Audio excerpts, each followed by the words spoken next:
방언의 시작 단계. 말씀 마가복음 16장 17절. 믿는 자들에게는 이런 표적이 따르리니 곧 그들이 내 이름으로 귀신을 쫓아내며 새 방언을 말하며.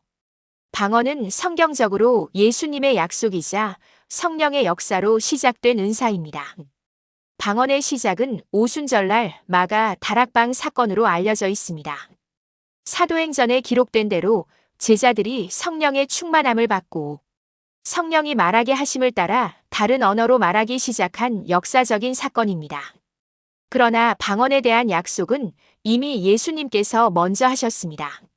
마가복음 16장 17절에서 예수님은 믿는 자들에게는 이런 표적이 따르리니 곧 그들이 내 이름으로 귀신을 쫓아내며 새 방언을 말하며라고 말씀하셨습니다. 이 말씀은 예수님을 믿는 사람들에게 새 방언을 말하는 표적이 나타날 것을 약속하신 것입니다. 그러므로 방언이 나타나는 것은 예수님의 약속이 성취되는 것으로 이해할 수 있습니다. 단순히 예수님을 믿는다고 해서 누구나 방언을 받는 것은 아닙니다. 이 글을 읽는 분들이라면 모두 공감하실 것입니다. 방언을 받기 위해서는 다음과 같은 과정이 필요합니다.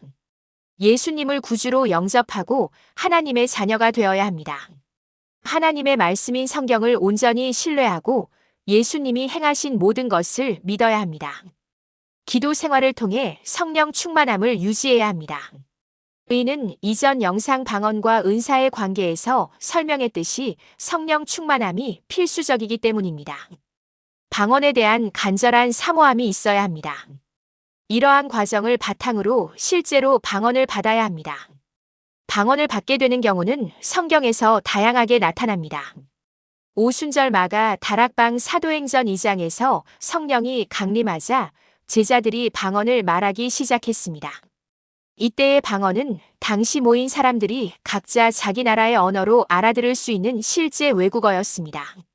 고넬료의 집 사도행전 10장에서 이방인인 고넬료와 그의 가족이 베드로의 설교를 듣던 중 성령이 그들에게 임하면서 방언을 말하게 되었습니다. 에베소 제자들 사도행전 19장에서 바울이 요한의 세례만 받은 제자들에게 다시 세례를 준 후 안수하자 성령이 그들에게 임했고 방언과 예언을 하게 되었습니다. 성경은 방언을 받게 되는 다양한 경우를 보여줍니다. 기도할 때 말씀을 듣던 중에 또는 안수를 받을 때 방언을 하게 되었다고 기록하고 있습니다. 오늘날 방언을 받게 되는 상황은 더욱 다양해졌지만 성경에서 말씀하신 큰 틀을 벗어나지는 않습니다. 교회 집회나 컨퍼런스에 참여했다가 방언을 받는 경우가 많고 통성기도 중에 성령의 충만함을 받아 갑자기 방언을 하게 되는 경우도 흔합니다. 또한 기도원에서 회중이 함께 회개기도를 하다가 받기도 합니다. 목회자가 방언을 하는 교회나 방언을 인도하는 장소에서 통성기도를 하는 중에 받는 경우도 있습니다. 인도자가 방언을 인도할 때 통성기도를 하다가 특정 언어를 반복하게 하면서 방언으로 이끄는 경우가 있습니다.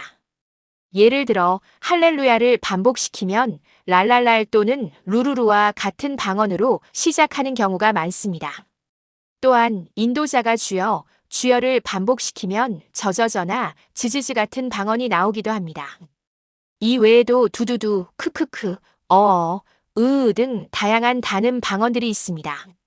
이러한 단음 방언들은 소리는 다르지만 그 안에 영적인 의미를 담고 있으므로 소리 자체에 큰 의미를 부여하지 않아도 됩니다.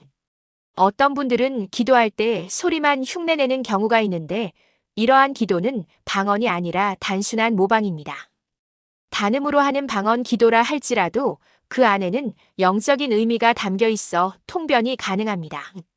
하지만 소리를 흉내내는 모방 방언은 의미 없는 소리와 같습니다. 처음 방언 기도를 하는 분들의 경우 통변을 해보면 주님, 잘못했습니다. 저는 죽을 죄인입니다. 주님, 감사합니다. 주님, 찬양합니다. 주님, 사랑합니다와 같은 내용이 반복적으로 나타납니다. 하지만 방언을 오랫동안 사모하며 기도해온 분들은 처음부터 언어 방언이나 예언 방언을 시작하기도 합니다. 제가 사역한 분들 중에는 바로 방언 찬양을 하는 경우도 있었습니다. 언어 방언은 실제로 존재하는 외국어를 말하는 것이 아니라 단음이 아닌 여러 복합음으로 언어처럼 들리는 것을 의미합니다. 방언을 시작하고 계속 기도하다 보면 언어 방언으로 발전하게 됩니다. 저 같은 경우 여러 개의 언어 방언을 사용하며 저를 통해 방언을 받는 분들은 대부분 처음부터 언어 방언을 받는 경우가 많습니다. 방언을 처음 받을 때 한 가지 팁을 드리자면 통성으로 회개 기도를 하면 도움이 됩니다. 회개를 통해 우리의 영이 깨끗해지면 성령의 충만함을 받기 쉬워지고 그 결과 방언을 받기 더 수월해집니다. 그래서 저는 방언 사역을 할 때 먼저 회개 기도를 시킵니다. 회개를 통해 영혼의 그릇을 깨끗하게 하는 작업을 먼저 하는 것입니다. 이렇게 하면 방언이 쉽게 터지며 영적인 묶임에서 자유로워져 방언이 깊은 단계로 나아가는 데에도 도움이 됩니다.